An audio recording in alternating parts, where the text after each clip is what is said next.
From George Ivanovich Gurdjieff's All and Everything. Chapter 34, Russia. Reading 2. As I have already said, while my acquaintance, the said important Russian, settled up his affairs, which had become disorganized during his absence, I began to go about everywhere and meet beings there of different, as is said, class and position, in order to study the characteristic particularities of their manners and customs, and to make clear for myself the cause of their so-called organic need for alcohol, and the manifest consequences also of the result of its effect on their common presences. It is interesting to remark that during these meetings of mine with the various three-brained beings belonging to various castes and positions, I had already by then constated several times, and it had, after more attentive observation, become quite evident to me, that the majority of them carried in themselves the germ of that particular functioning of their common presences, which had already long before been habitually arising in your favorites, owing to a certain combination of two independent causes coming from outside. The first of these causes is a common cosmic law which exists under the name of Solunensius, and the second is a sharp deterioration of the conditions of the usual being existence of the beings on some part of the surface of this planet of yours. I speak about that germ of the particular functioning of their common presences, which after several of their years became molded in the presences of all beings of this community in such a usual form as had already during certain definite periods become in general inherent in them, and as had become what is called a stimulating factor for their specific manifestations, which also became proper only to three-brained beings of the planet Earth. And the totality of these manifestations among the beings of the large community was this time called their Bolshevism. I will explain to you later about this same particular functioning of their common presences. I touched upon this question in this place only to give you a presentation of the already particularly abnormal conditions of being existence among which my activities, among the beings of this large community, flowed at this period during this sojourn of mine in their chief place of existence, St. Petersburg. Even before my arrival in this city, I had had in view to actualize one of my intentions, for the fulfillment of which everything that was necessary had been already prepared by me. The point is that already, long before this, I had intended to set up in one or other of their great inhabited spots a something of the kind of what they called there a chemical laboratory, in which I intended, by means previously decided on beforehand, to proceed with special experiments on several deeply concealed aspects of their ever the same strange psyche. And so, my boy, when I had stayed in this city, and when I discovered that almost half my time there might be free, I decided to make use of the chance of being temporarily half occupied, and set about the actualization of this intention of mine. From the information I obtained, I learned that, in order to set up such a laboratory there, it was obligatorily required, first of all, to have a permit from the local power-possessing beings, and that is why I quickly began to take steps to get this permit. The first steps I took show me that, on account of the laws which have been so long before fixed in the process of existence of this community, a permit to have the right to have one's own chemical laboratory had to be issued there by a certain what is called department of one of their what are called ministries. That is why I betook myself to that same department. But it turned out that although the staff of this department acknowledged that it was their obligation to issue that kind of permit, yet they themselves did not know how it had to be done. And they did not know this, as I later understood, simply because no one had ever applied to them for this permit, and on this account these unfortunate beings had not acquired the customary for them what is called automatic habit for the manifestation of such a being duty as theirs of this kind. Here it must in general be noticed that there, during the last centuries, almost every being manifestation for the fulfillment of their being duty in the presences of those beings who become power-possessing is already actualized, thanks exclusively only to the functioning of the data which are formed in them from manifold automatic repetitions of the same thing. As regards the power-possessing beings of this community, the crystallization of these peculiar automatic being data at this period of the flow of time proceeded in them much more intensely than anywhere else, and was expressed so sharply that sometimes it even seemed as if there were completely absent in them, in general, all data whatsoever for the immediate bringing forth of being impulses proper in general to beings. This crystallization proceeded in them, as I later elucidated, in consequence of the action of the cosmic law, soli onensius, which cosmic law I some time ago mentioned to you. But as to the fact that nobody had applied for a permit to the staff of that department, this was by no means because none of the inhabitants of this chief place of their existence needed a chemical laboratory. On the contrary, never had there been so many chemical laboratories in that city as at that time, and doubtless all their owners had somehow or other procured the necessary permits from somewhere. And indeed, how could they do without them? Was it not just for this that there existed in this city, as in all large and small communities, a certain administrative body on which rests the prime hope of complete bliss for power possessors, which they call the gendarmerie, or police, and one of whose chief obligations is to see to it that everyone, for every kind of enterprise, should have a corresponding permit? Indeed, it must not be supposed that the lynx-eyed representatives of the mentioned prime hope of complete bliss for power possessors would let anything slip by and allow a laboratory to be set up anywhere without the corresponding permit. The basic reason for this seeming contradiction was something quite different.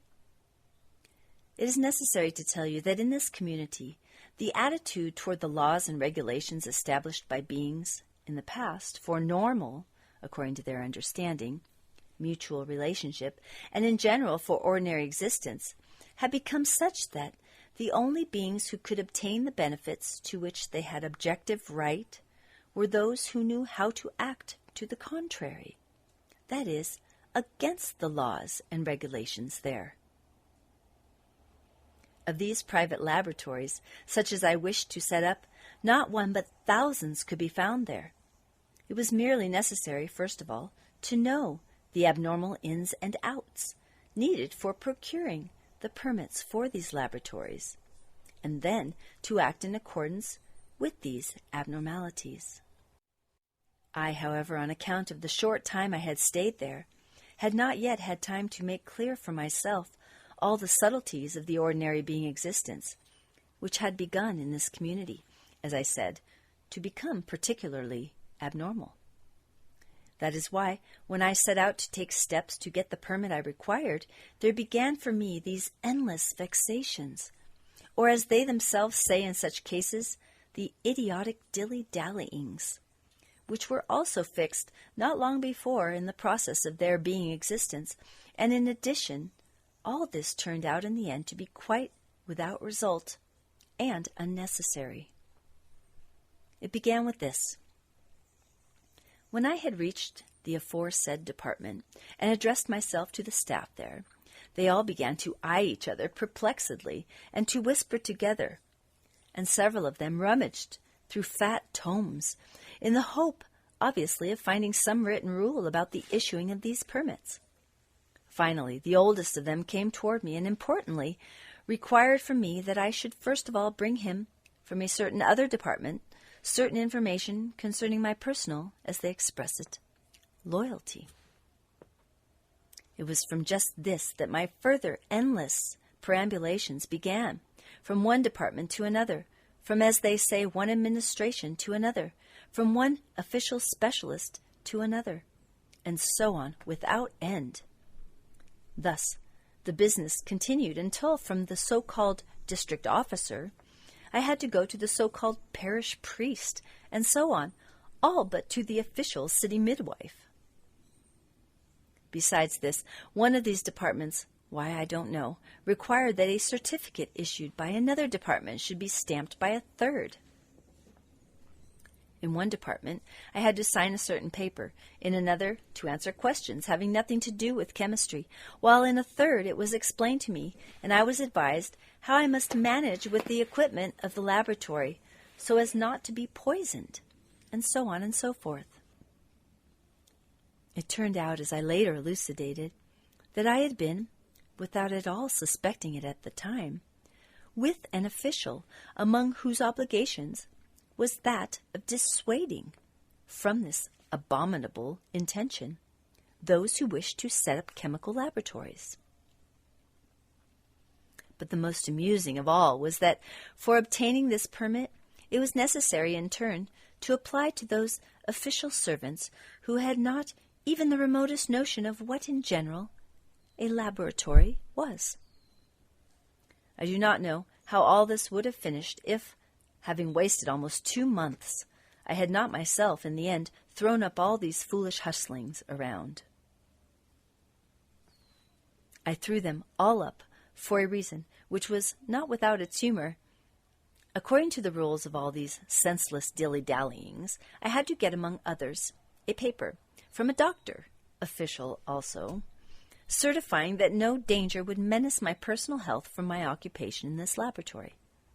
I went to this official doctor, but when he first of all desired to sound me thoroughly, and for this requested me to undress entirely, so that he might tap me all over with his little hammer,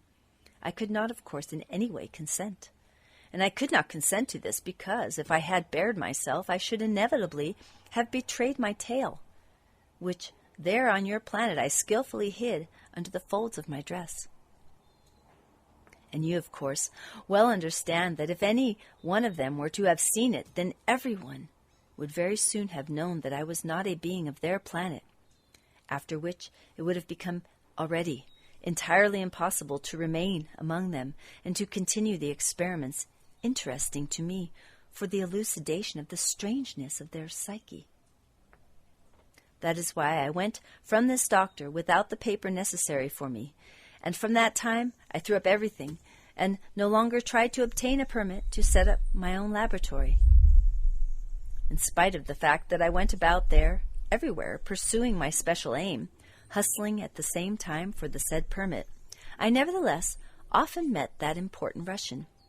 my first acquaintance, who, although he was, as I said, very busy with his own affairs, nevertheless found time to visit me or to receive me at his house. At these meetings, we almost always talked only about the alcoholism in his fatherland and about the measures for struggling with this evil. From such an exchange of opinion, there each time accumulated in me more and more material, as my impartial observations and studies of all the aspects of the psyche of the local beings were crystallizing in me always newer and newer data concerning them. This important Russian laid very great weight on my considerations and remarks on what had already been done by the trusteeship of People's Temperance, and also concerning the projects of future undertakings, and was always sincerely delighted by the justice of my observations. And in the beginning, all my suggestions which he reported at the general meetings of the trusteeship were always accepted for actualization. But when several participants of this trusteeship accidentally learned that the initiative for many useful measures had issued from me, some foreign doctor or other, not even a European, then every kind of habitual, as it is called, intrigue and protest arose against the proposals coming from me, and also against the head of the trusteeship himself. those guilty of all the misunderstandings which led up to this sorrowful end, to such an important institution as the trusteeship, created for the welfare of all the three-brained beings of this many-millioned community, were always and in everything the learned beings of new format. The point is that on the insistence of certain hereditary power-possessing beings, there were included among the permanent leading members of this new institution several learned physicians. They happened to be among the leaders of this league because in the presences of the hereditary power possessors of that period, there had become definitely fixed, as an integral part of their essence, the same inner overlord of theirs, so maleficent for terrestrial three-brained beings, which of itself had become the sense and aim of existence for those unfortunates, and was called by them self-calming. And therefore, to spare themselves the least being effort,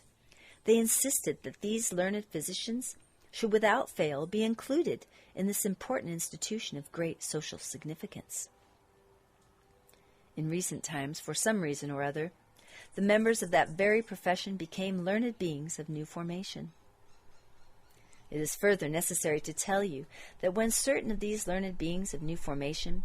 become power possessors and happen to take up important, responsible posts in the process of ordinary existence, they serve as sources of every kind of misunderstanding much more often than the hereditary power-possessing beings. And they serve as sources of misunderstanding, obviously, because in their common presence there are acquired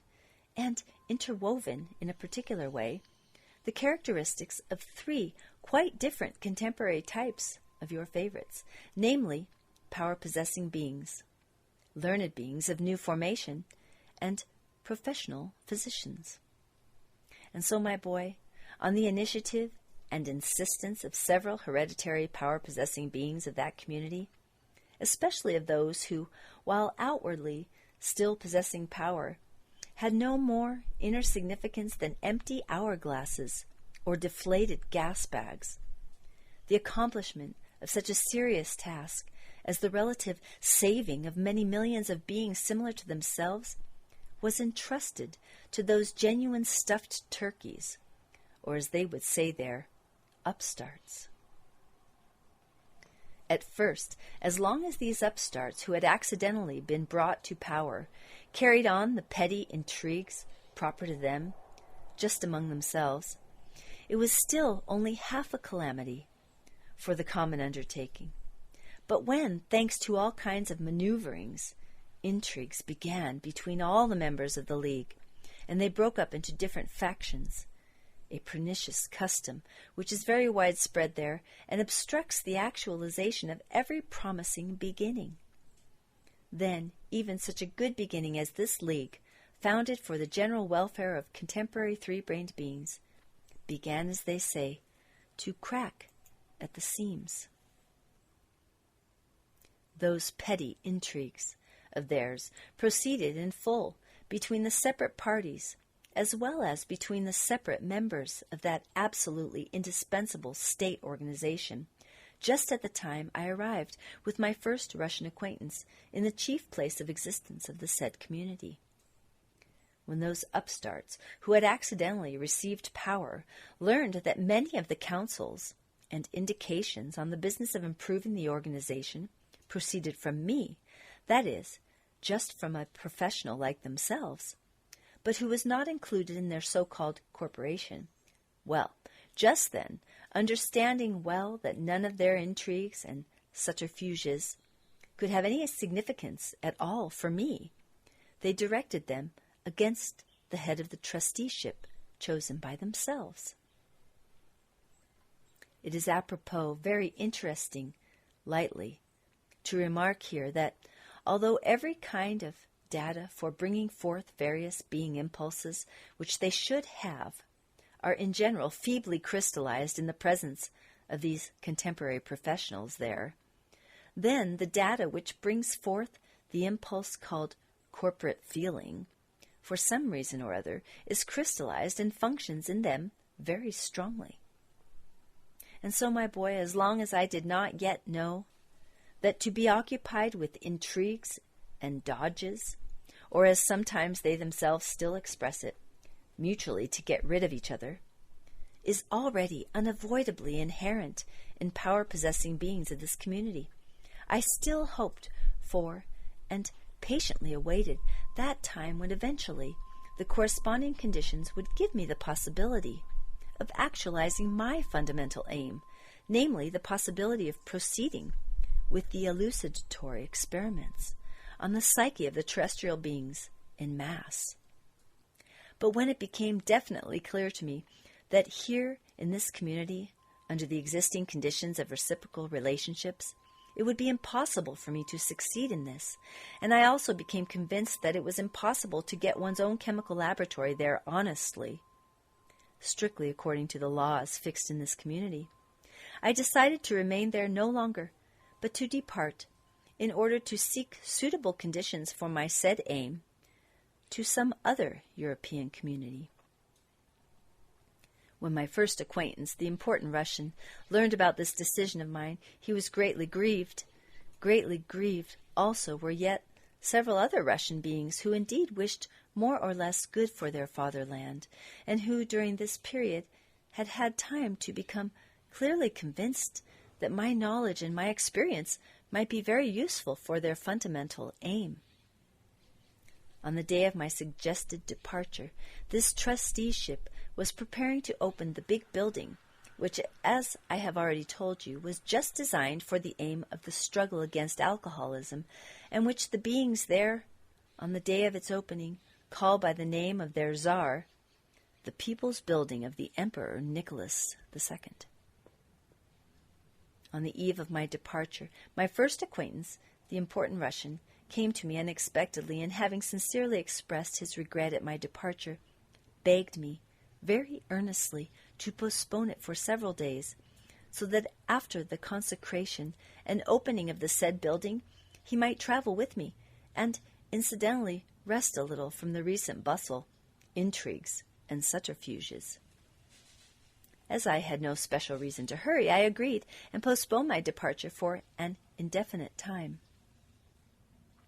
2 days later, the opening of this building took place, and having the previous evening received what is called an official invitation, I betook myself to that ceremony. Well, at this general state solemnity of the contemporary many-millioned community, to which came even he himself, as they call him, His Majesty the Emperor, there began there, in respect of my person, what is called Uret Stok Nil Karulny, which, generally speaking, always flows from the totality of the surrounding abnormalities, and being formed automatically in the psyche of every one of the three-brained beings of this ill-starred planet, holds them, so to say, in an exitless magic circle. And the further events proceeded in the following order. On the day of the said state solemnity,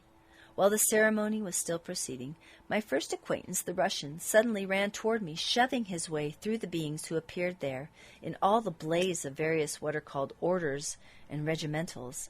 and in a joyous voice told me that I was to have the happiness of being presented to His Majesty the Tsar. Having said this, and speaking rapidly, he hurried away. It turned out that at this solemnity there he had had some conversation with the Emperor about me, as a result of which it had been decided that I should be presented to him. Such a presentation to the Emperor, Tsar, or King is considered there as a very, very great piece of luck, and that is why my acquaintance, having received such a permission, rejoiced beyond words on my behalf. Evidently he wished by this presentation to give me great pleasure, and by this to calm his own conscience, as he considered himself to blame for my unsuccessful stay in this capital. After this event, 2 days passed. On the third morning, looking by chance out of the window of my lodging into the street, I saw there quite an unusual commotion. Everyone was cleaning. Everywhere there was sweeping. many of what are called the gendarmes and police were walking up and down. To my question as to what caused all this, our Ahun explained to me that on that day in our street, the arrival of a very important general of that community was expected. On this same day in the afternoon, while I was sitting at home and talking with one of my new acquaintances, the concierge of the house came running into me, agitated and bewildered, and stammering exclaimed, "Hi, His Excellency!" But he did not have time to finish before His Excellency himself entered. As soon as the unfortunate concierge saw him appear, he appeared as if struck dumb by lightning, and then, having pulled himself together, he hurriedly, as it is said there, backed out of the room. But His Noble Excellency himself, with a very friendly smile, although with a shade of what is called hauteur, characteristic of all the power-possessing beings of that community at that time, came towards me, at the same time examining with great curiosity the antiques which were in my room, and shaking me in a special way by the wrist, sat down in my favorite armchair. Afterward, continuing to examine the antiques, he said, "You will in a day or two be presented to our great autocrat, and since it is I who attend to these affairs, I have come to you just to explain to you how and what you must do on such a great and important occasion of your life." Having said this, he suddenly stood up, and approaching what is called a china figure of old Chinese workmanship, which stood in a corner of my room, he exclaimed with impulsive rapture, which thrilled his whole presence, "How charming! Where did you get this marvel of ancient wisdom?" And not ceasing to look at the said figure, and giving himself up to the feeling of his rapture, or more strictly speaking, with all his feelings coursing together through him, he further continued, "I myself am very much interested in all ancient art, but chiefly in Chinese, and that is why of the 5 rooms given up to my collection, 3 are filled with productions of ancient Chinese work alone." Continuing to speak in this strain about his adoration for the production of ancient Chinese masters, he without ceremony again sat down in my armchair and began to enlarge upon antiques in general, their value, and where they are to be found. During this conversation, he suddenly and hastily took his watch from his pocket, automatically looked at it, stood up quickly, and, once on his feet, said, "How vexing! I am obliged to interrupt our chat, interesting to the highest degree, as I must hurry home, where doubtless the great friend of my youth and his charming wife are already waiting for me. He is here for a short while, passing through on his way abroad from the provinces, and I have not seen him since we served in the same regiment, and received different appointments, I to the court, and he to a civil post." He afterward further added, "And as regards the instructions I am required to give you, about which I had come to you, I will send my adjutant this very day, and he will explain everything to you, and no worse than I perhaps would." After this, with fussy self-importance, he left me. And indeed, on the evening of that very same day, as His Noble Excellency had promised me, one of his adjutants came to my house, who was still, as is said there, a young man, that is, a being who had only quite recently attained to responsible age. The adjutant of his who came had the very marked, specific type of a terrestrial 3-brained being, whom in recent times, among your favorites, one has often come across, and who is very well defined by the words "Mama's" and "Papa's darling." This former Mama's darling, when he arrived and began to speak to me, manifested himself at first towards me quite automatically, according to the data fixed in his common presence by the rules, and forcibly inculcated into him, of what are called bon ton.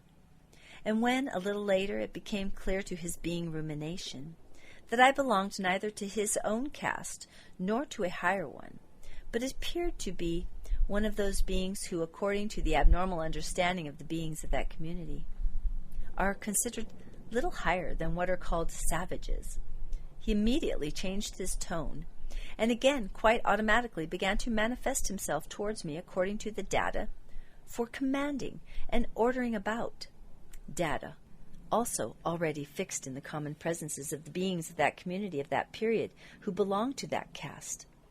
And he began to point out how I must enter, leave, and move, and when and what words must be spoken. Besides the fact that in the course of 2 hours he had shown me by his own example how, namely, one had to manifest, he declared to me that he would return on the morrow, and he ordered me to practice so that, as he expressed himself, no misunderstanding at all might arise which might lead to where even Mekar did not drive his goats. When on the day of my, as they call it, supreme presentation, I arrived there where the chief of this large community had the place of his residence, I was met at the railway station itself by His High Excellency in person, who had arrived there accompanied by 5 or 6 of his adjutants. And from that moment he himself began, of course, quite without the participation of, as it is called, his personal subjective initiative, but guided only by automatic habit acquired by him, thanks to the doing of always one and the same thing, to subjugate all my separate spiritualized parts and all the self-manifestations of my common presence, taking it, as it were, under the directive of his own eye. From this moment I had, in the sense of my outer manifestations, as our esteemed Mullah Nasir ad-Din would say, to dance in everything to his tune. As soon as we had left the station and were seated in the carriage, he immediately began to show me and to prompt me as to what and how I had to act and speak, and what I had not to do or say. And when later, in that hall, where the celebrated presentation took place, he further showed and directed my presence. About this we can neither speak now in the language of a Scheherazade, nor describe it with the pen of a Mr. Kaninason. In the hall, every moment, every step I made, even to the blinking of my eyelids, were seen in advance and prompted to me by this important general. However, in spite of all the absurdity of this procedure, if one takes into account that the perfection of a being depends on the quality and quantity of his inner experiencings, then objective justice demands that due must be given for this to your favorites, that on that day they compelled me, of course, unconsciously, to undergo and to feel perhaps more than I had undergone and felt during all the centuries of my personal sojourn there among them. However that may be, I must yet say that, having agreed to this famous presentation for the purpose of observation and investigation of the peculiar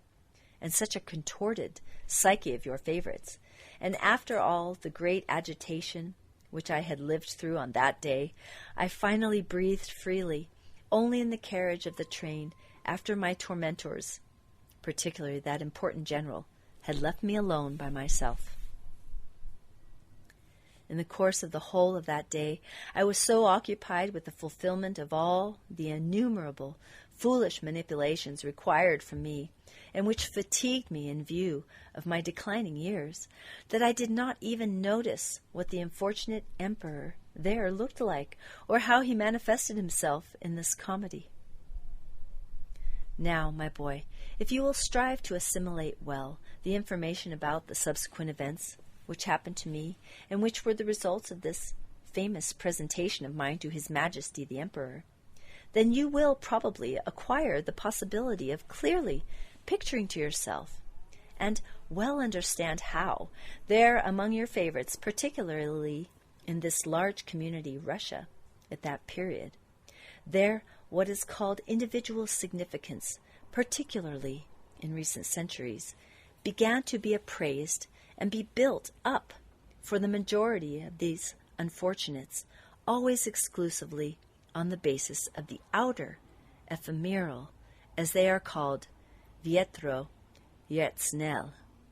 as in the given case, it similarly took place in relation to me. This gradual acquiring of the habit of judging the merits of beings according to the outer ephemeral appearance in all other beings developed and continued to develop their imagination, which became strengthened about this, that just in this consists the acquisition of being individuality, and all began subjectively to strive only for this. That is why at the present time all of them, from the very beginning of their arising, gradually lose from their common presences even the taste and desire for what is called objective being. The manifestations of the mentioned vietro snel, personally in relation to my person, began to have their action already from the very morning of the following day, in this sense that every data for being notion about my personality, which had been before this already soundly fixed in the presences of all the beings there who knew me, suddenly, sharply changed, thanks only to this objectively maleficent official presentation of me to their highest power-possessing beings. My personal significance and their notions about all my qualities and merits also changed for their individuality. I suddenly became, for all, important and wise, extraordinary and interesting, and so on and so forth. That is, the possessor of all kinds of abnormal being qualities thought out by themselves. As a very characteristic example, which will well make clear to you what I have just said, the following illustration may serve. The proprietor of that shop, where, before going to my business, I bought the provisions for my kitchen, wished on the first morning after this, as is sometimes said there, royal audience of mine, to bring, happen what may, my purchases home to me himself. All the police standing at the street corners in that district in which I temporarily dwelt, and who already knew me well as a newcomer physician, began at the sight of me, while standing some way off, to salute, just as they saluted that important general of theirs. The same evening, the chief of that department, to which I had first of all applied, himself personally brought me to my house that unfortunate permit, giving me the right to have my own laboratory, and to receive which I had languished for 3 months, waiting on the door steps of every kind of official and unofficial establishment. And on the second day I received yet 4 other permits for this from various departments of other ministries, into whose province it did not at all enter to issue such permits, and to whom, on account of this same dilly-dallying of theirs, I had to apply during my senseless hustlings. The owners of the houses, shopkeepers, children, and in general, all who dwelt in the same street as I did, became as amiable with me as if I intended to leave each of them a large American legacy, and so on and so forth. After this empty Crownian happening to me, I, by the way, further learned that this unfortunate Tsar of theirs also always prepares himself for such official meetings with beings strange to him. Of these official meetings, like this, he has very many, almost every day, and even several times a day. Here a parade of the troops, there an audience with the ambassador of some other emperor. In the morning, a delegation. At noon, a presentation such as mine. Later, a reception of different what are called representatives of the people. And with each of these it is necessary for him to talk, or even to make them an entire speech. As each word of every such terrestrial czar can have, and often does have, serious consequences, not only for the beings of that community of whom he is czar, but also for the beings of other communities. Therefore, each word must be thought out from every side. Well, for this, around these emperors or czars, who become such by hereditary rights or by election, there are many specialists from among the ordinary three-brained beings there, in order that they may prompt them as to what they must do and say in every circumstance. And these promptings and directions must be carried out in such a way that the strangers may not notice that their emperor or czar manifests not from his own, but from others' initiative. And in order to remember all this, these czars must of course also practice. And what it means to practice you can probably already picture to yourself after what I have just told you. I understood this with all my being when I prepared myself for my illustrious presentation. During my existence on that planet, such a preparation, by the way, was necessary for me personally only once. Were such preparations necessary every day and for every separate occasion, then may one be spared from experiencing such a merciless fate.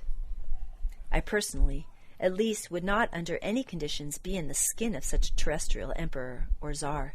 and would neither wish it for my very worst enemy, nor for the enemy of my nearest. After this unforgettable, supreme presentation of mine, I very soon left St. Petersburg for other parts of the continent of Europe, and began to have as the chief places of my existence various cities of the countries, which were situated both on that same continent Europe as well as on other continents. I was again later, many times, but for other affairs, in the same community, Russia, where during that period of the flow of time, their great process there of reciprocal destruction took place, and the destruction of everything already attained by them, which at this time, as I have already told you, was called by them Bolshevism.